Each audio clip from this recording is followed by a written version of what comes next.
Part 1, The Awakening. Chapter 1, A Whisper in the Garden. Autumn came gently to Elara. It didn't rush in like a storm or announce itself with thunder. It crept in on tiptoe, weaving gold into the edges of the leaves and breathing a soft chill into the morning air. The kind of chill that made you pull your shawl a little bit tighter, but not rush indoors. It reminded you to be still, to notice things. I was in the garden, kneeling among the lavender, when I first felt it again. That warmth. Not from the sun or from work, but from somewhere deeper, inside me. It stirred just beneath my ribs, like something waking slowly from sleep. Not painful, not frightening, just present. Like the comfort of tea on a cold day, or the soft hum of a song I hadn't heard in years. I pressed my hand lightly to my chest and exhaled. "There you are," I whispered. I'd start talking to it like an old friend lately, but I wasn't sure what it was, only that it had grown stronger over the past weeks, especially in moments like this, when the world felt open and full of breath. "Elara!" The voice jolted me upright. I turned to see little Lonnie from the North Road, hair tangled and cheeks tear-streaked, clutching her doll so tightly its yarn arm had unraveled. She ran to the gate without a word and flung it open, her eyes wide. I rose to meet her, brushing the dirt from my palms.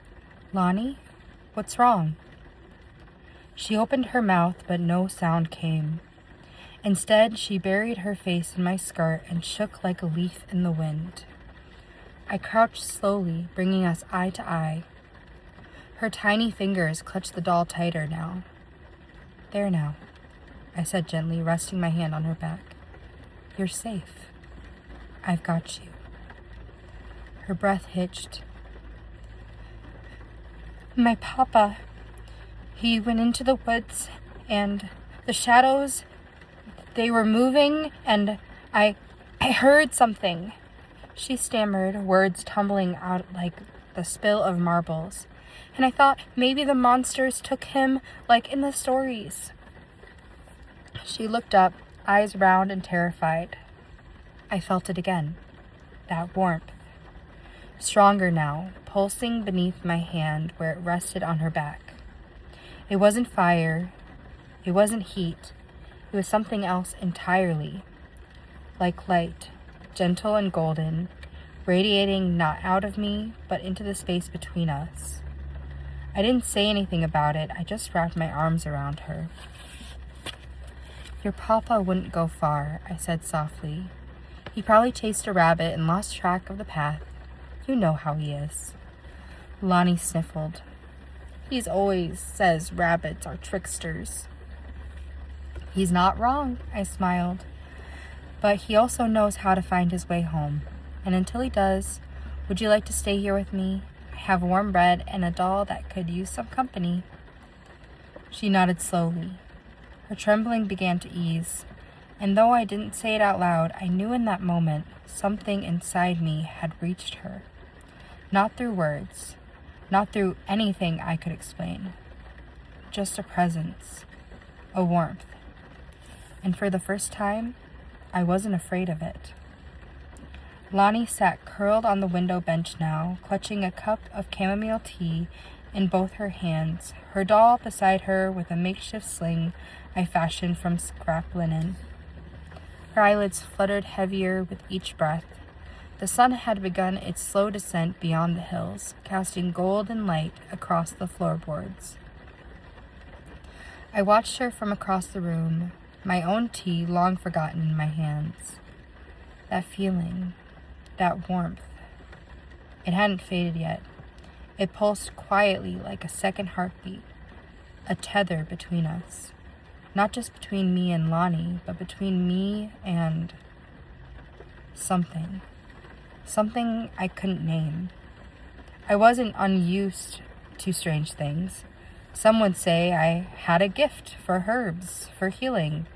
Others, like old Mara, claimed the wildflowers bloomed brighter along the path I walked.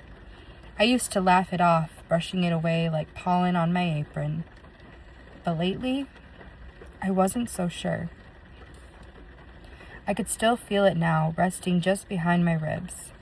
A soft glow that hadn't dimmed even as Lonnie's breath slowed and the room fell into silence.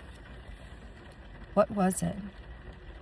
I stood and stepped quietly outside, letting the cold air settle over my shoulders. The evening breeze carried the scent of the earth and applewood smoke. The village preparing for night. Crickets had begun their chorus in the hedges, and somewhere in the distance, a mother called her children in for supper. I looked up at the sky, the first stars just beginning to appear. Is something changing? I whispered. Or am I just finally noticing it? A leaf drifted down from the apricot tree, golden and whole, and landed at my feet.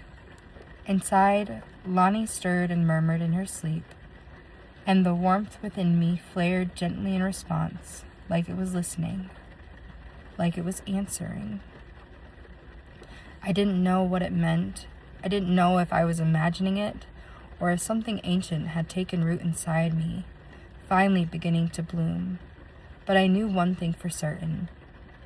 This wasn't the end of a quiet life. It was the beginning of something else entirely.